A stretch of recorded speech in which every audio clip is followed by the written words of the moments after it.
Some 3 years ago, villages in Saptari and Siraha districts saw heightening awareness campaigns among Dalits. This resulted in a landmark decision of the Chamar community to refuse disposing carcass. Until then, the Chamars had embraced the task of throwing decomposed animal remains as part of their traditional occupation. The decision of the oppressed group of the eastern Tarai districts transformed into a 1.5-year-long agitation and established itself as a national issue. This is the village in Saptari district that saw the advent of the campaign. Todhai Ram of Kadmaha village was the first to refuse continuing with the traditional occupation. But his decision proved costly. The so-called high-class people of the society ill-treated him. He was not allowed to drink from public taps, nor was it easy for him to work even as a laborer.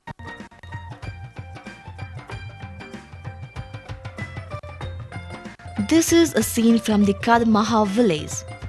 These people are planning to protest against the ill treatment meted out to Dodai Ram. All Chamars are raising a common voice. The Chamars protested the discriminatory attitude of the society in overwhelming numbers.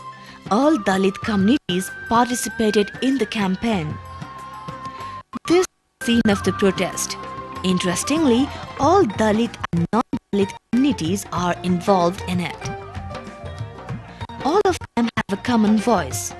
They want the abolition of the concept of untouchability and the non-repetition of similar cases of injustice. The agitation of Dalits kicked off with the refusal to throw carcass. There are several reasons behind the decision. First, it was clearly not an easy task.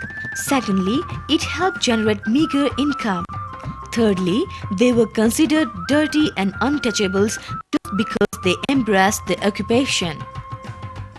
Since Dalit had long been victims of social discrimination and exploitation, they took to streets seeking freedom. The decision of the Ram community took the form of campaigns in several villages of Saptari and Siraha districts. Village administration of these districts were also finally forced to speak something. These incidents in Lahan of Siraha and Madhupatti of Saptari were not the end.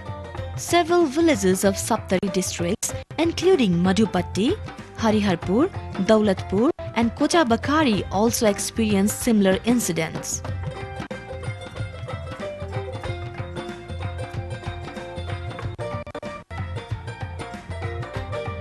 This decision of the Ram community also resulted in a social boycott.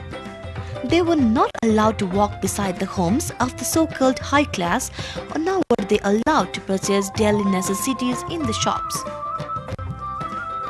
Their sufferings heightened when they were not allowed to grain their crops in local mills. However, all this provided fuel to take the agitation to new heights. Dalit leaders, human rights activists, and journalists visited these places to study cases of human rights violation. Even they were mistreated. The social discrimination against Chamars ignited the fire of agitation.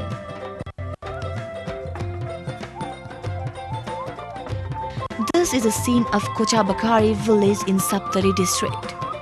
Dalits residing in Ward number 6 of village had to suffer immensely as they refused to throw carcass. The so-called high class threw animal remains at the taps.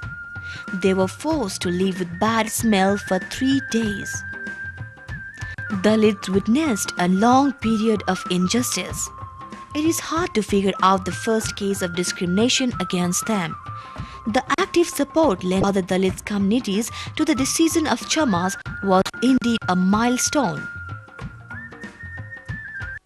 The incidents of social discrimination against Dalits continue to have its effect in surrounding districts as well.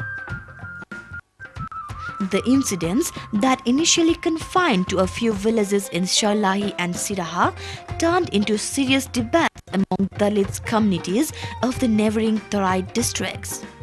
Social organizations of the region have also been lending support to the agitation of Dalits. Meanwhile, a struggle committee was formed in Lahan of Siraha district to protest the social exclusion of Chamas. The committee reported the discrimination against local Dalits to the government. Following the footsteps of Dalits of Lahan, the oppressed group in Saptari also formed a similar committee. The committee had participation of non-Dalit members.